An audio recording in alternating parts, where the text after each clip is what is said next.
you like to ride in my beautiful balloon?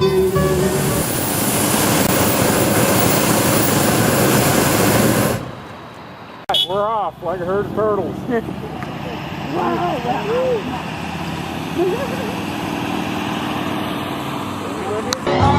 Up and away, my beautiful balloon.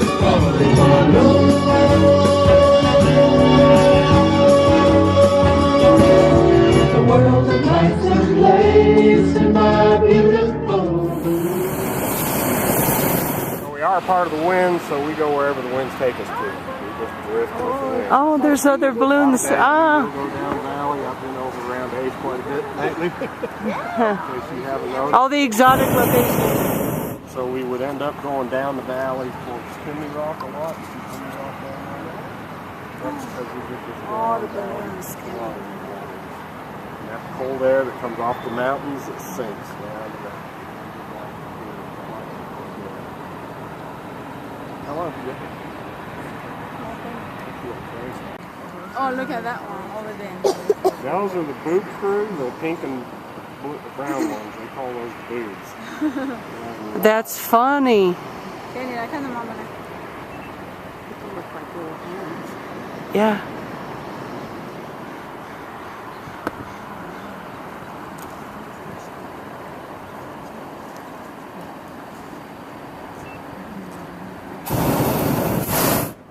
That's our airport. Left side of our airport is Cloman Industrial Park. That's where all the industry is located. You can see it's a good thing we have tourism.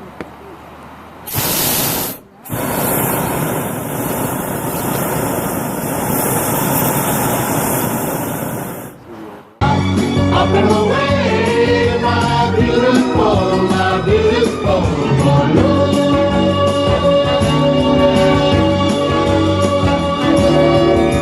Suspended under the twilight canopy, we'll search the clouds for a star to guide.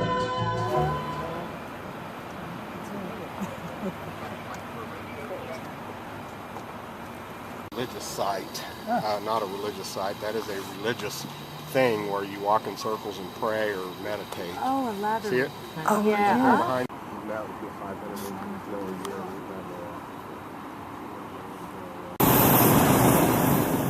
More wooden foundation. And that was part of Fort Lewis here in 1876.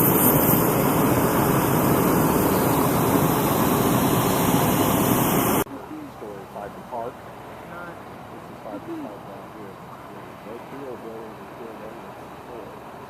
Those two are buildings right there. Person's gonna stand there with their hand up, like this, make a hook.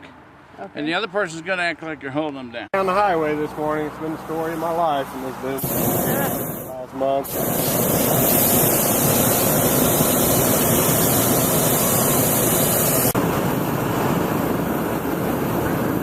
What we're going to do, just before we hit the ground,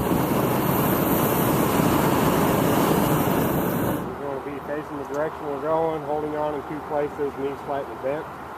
Don't get out of the basket unless I ask you to. When you touch, swing, okay?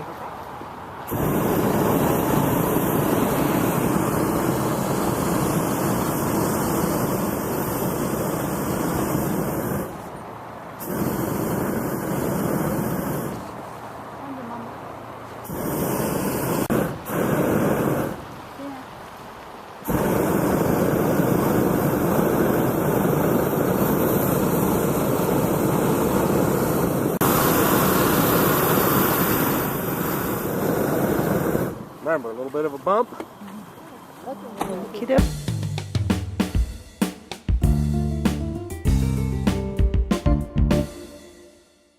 A quick little history lesson here. I'm going to tell you how all this ballooning stuff got started back in France. In 1783, a couple of paper manufacturers named the Montgolfiers noticed that as they were burning their scraps of paper, particles would rise up with the smoke. So they thought the smoke caused things to rise. And these guys decided if they could somehow contain that smoke, they could get something to rise with it. So they experimented with a small 4-foot diameter paper balloon, held it up over a smoky fire, and sure enough, it lifted off.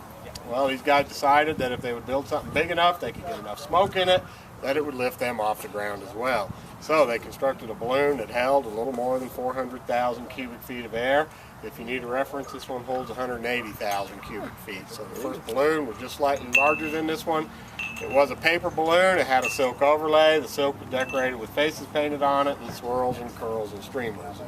In the process of building this thing, the King of France heard what these guys were going to do.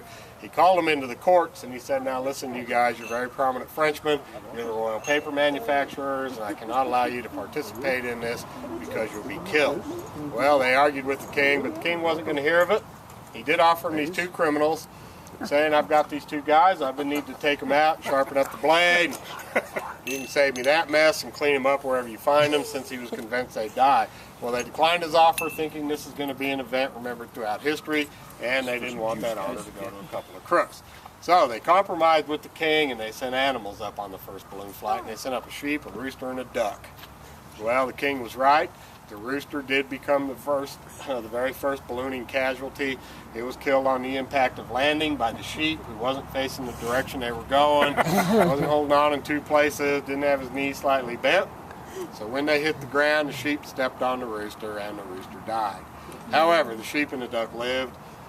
The balloon itself was also a casualty as it flew off into the countryside. The French peasants who'd never seen anything in the air before saw this enormous thing coming at them. It's bellowing smoke out of it. It's making animal sounds. And these guys did the human thing, and they grabbed their pitchforks and slayed this creature. And about the time they got it tore up and deflated, the first chase crew arrived by horseback. And they were heartbroken. Here's all their hard work, months and months of building this thing, and it's been entirely destroyed by the peasants. But they were happy to find a live sheep and a live duck. And armed with that, they can prove to the king they can survive the flight if they can keep the peasants from killing them at the end of the flight. So they began carrying champagne on board. It was a way to identify themselves as indeed being earthlings and not outer space creatures. Then in 1786, 3 years later, the Irish became involved with the sport of ballooning. And these Irishmen were watching these Frenchmen get up, fly these contraptions around, and legitimately drink before noon. Being good Irishmen, they were ready to sign up for that activity, and they wrote the balloonist prayer, which is how we conclude all of our flights. It's a little prayer, a little toast, and the Irish style. Good luck to catch the corks. Oh, woo! Nice job. I've got orange juice and grape juice as well. Stepping away for a little bit. Kiss the ground, say their prayer, and drink champagne. With onboard conveniences such as propane and onboard heaters, and because the geese like to frequent out here, we're going to skip the kissing of the ground, and we're going to go right into the prayer and the champagne.